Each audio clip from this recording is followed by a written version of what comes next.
السلام عليكم ورحمة الله وبركاته، عاملين ايه؟ يا رب تكونوا بخير وفي صحة وسعادة دايما يا رب.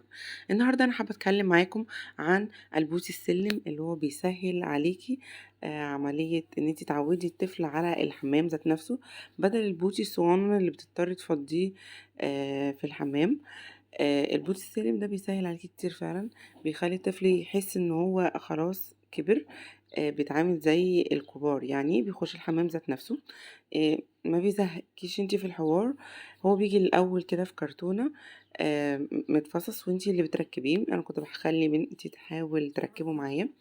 ده بقى له فترة طويلة جدا. انا عايزة اقول ان انا انتهيت دلوقتي من المرحلة دي خلاص، بس انا كنت بصور لكم عشان اعرف هو فعلا بيشجع الطفل ولا لا. لا، كان بيشجع، وبيخلي كل شوية الطفل يخش لوحده كده الحمام، يحاول ان هو يتعامل زي الكبار. فبتعدي المرحلة دي بسلام تام. بيجي معاه المسامير بتاعته. المنتج جميل وعملي وبيناسب أطفال كتير. هو مكتوب بلس 3 سنين بس، يعني ينفع من قبل. ده شكله كده بعد التركيب. في منه ألوان، كذا لون. وفي منه مضروب وفي منه أصلي. أدي جبت لكم الصورة دي عشان توضح لكم المنتج ده حجمه قد ايه، وزنه قد ايه، والتاني وزنه قد ايه. برضو جبت لكم فيديو من على النت، طريقة تركيب ليه سريعة.